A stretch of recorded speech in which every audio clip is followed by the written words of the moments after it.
नमस्कार साथियों, मैं सुनील मुदगल आपका अपने YouTube चैनल पे स्वागत करता हूं। जैसा कि आपको पता है, अभी यूपीएससी का रिजल्ट आया था। मेरे बीच है आदित्य विक्रम अग्रवाल, जिसकी रैंक यूपीएससी में 9 आई है। चलो मिलते हैं आदित्य जी। बहुत बहुत अच्छा लग रहा है और धन्यवाद सुनील यहाँ पर आपको बुलाने का। कैसा लग रहा है यूपीएससी की 9 रैंक प्राप्त करने के बाद? काफी अच्छा लग रहा है। एक्सपेक्ट नहीं किया था कि 9 रैंक आ जाएगा।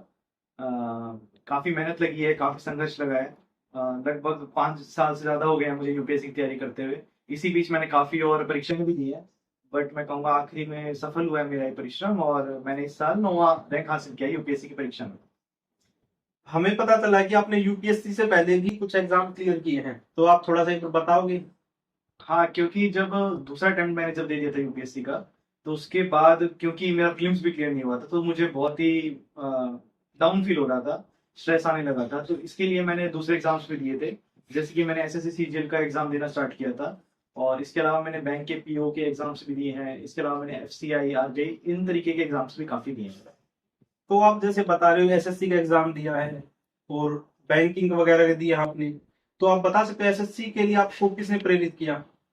अ, अ, आप मैं बता सकते हो? हाँ, मैं कहूँगा कि आपने ही प्रेरित किया था, क्योंकि हम दोनों सेम लाइब्रेरी में जाते थे। तो मैं देखता था कि आप उस टाइम पर सीजीएल की तैयारी कर रहे थे। तो आप ही ने मुझे बताया था कि सीजीएल का एग्जाम होता क्या है, उसमें क्या क्या पूछा जाता है। क्योंकि मैं यूपीएससी की तैयारी कर रहा था, तो जीएस तो मुझे आता था, लेकिन रीजनिंग और मैथ्स में थोड़ी सी मुझे कम नॉलेज थी।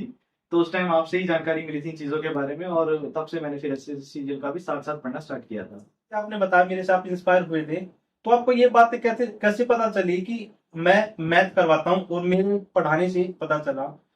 तो आपको ट्रस्ट कैसे हुआ मेरे ऊपर कि आप मैं मैथ ठीक करवा सकता हूँ?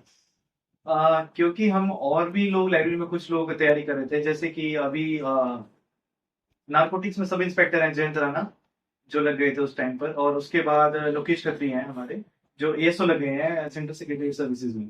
तो मैं देखता था कि ये भी जब तैयारी कर रहे थे, तो ये भी थोड़े से डाउट्स इनके रहते थे मैथ्स रिलेटेड। तो मैं देखता था कि आपके पास जा रहे हैं, तो मैंने देखा कि हाँ, आपको इन चीजों का थोड़ा ज्ञान है, मैथ्स का, रीजनिंग का, और आप इनके डाउट सॉल्व कर देते थे। तो मुझे भी फिर वहीं से थोड़ा सा प्रेरणा मिली, और मैं फिर आपसे पूछने लगा कि मुझे मैथ्स और रीजनिंग के अलावा आपने थोड़ा सा जैसे गाइडेंस दिया कि कैसे सीजीएल का पेपर अटेम्प्ट करना है।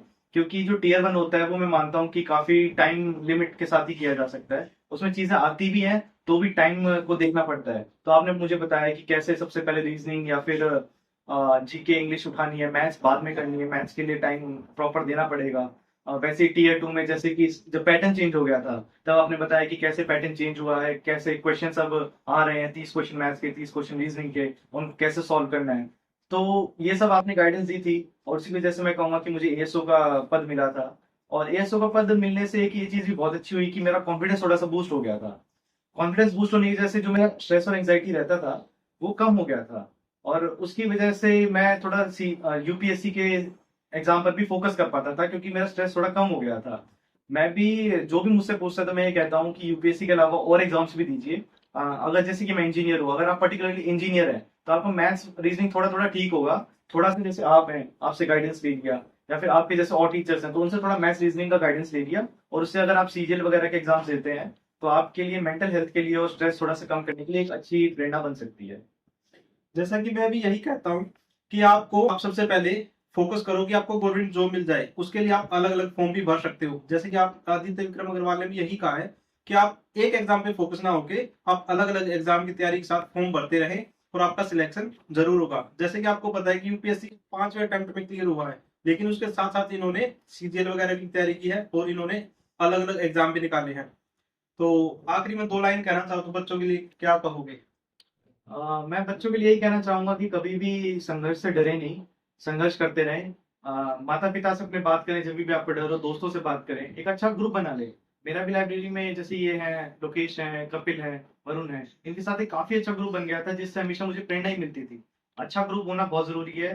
कभी कभी खराब ग्रुप हो जाता है, तो उसको छोड़ दीजिए, अच्छा पढ़ने वाले लोगों का ग्रुप बनाइए।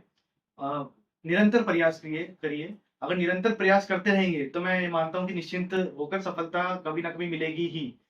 फोकस करते रहिए, पढ़ते रहिए, अच्छा ही होगा सब कुछ। और आखिरी में एक बात और, आजकल जो बच्चे हैं सोशल मीडिया से बहुत कनेक्ट है। क्या हमें इससे जुड़ना चाहिए तो कितना जुड़े, और इसको कब टाइम पे छोड़ दें और कब इसको साथ रखें? मैं ये पर्सनली मानता हूँ कि सोशल मीडिया कम से कम प्रयोग करे तो अच्छा है।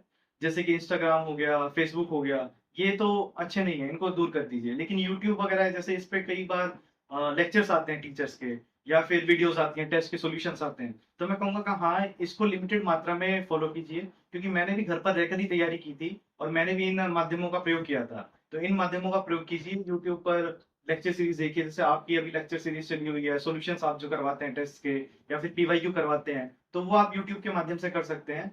बाकी चीजें कम ही रहे, जैसे यूट्यूब, फेसबुक, इंस्टाग्राम, तो वही सही रहेगा। जैसा कि आपने अभी आदित्य विक्रम अग्रवाल को सुना है और इन्होंने अपना अनुभव साझा किया है, तो यदि आप मेरे से जुड़ना चाहते हैं तो हमारा टेलीग्राम भी है, सुनील मैथ्स वाला, और सॉल्यूशन सीरीज चला रखी है। तो आप यदि एग्जाम, अब जैसे 2025 का एग्जाम आने वाला है तो उसकी तैयारी कर रहे हो, तो वो सारे एग्जाम मेरे साथ करें और नए नए तरीके आप लोगों को सिखाता रहूंगा।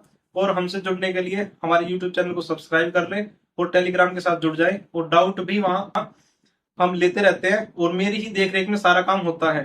तो और पर्सनली भी कोई डाउट हो तो आप मेरे को पर्सनली भी मैसेज कर सकते हो, व्हाट्सएप ग्रुप भी बना रखा है मैंने, तो उसका लिंक डिस्क्रिप्शन में मिल जाएगा आप लोगों को। Thank you everyone for listening me.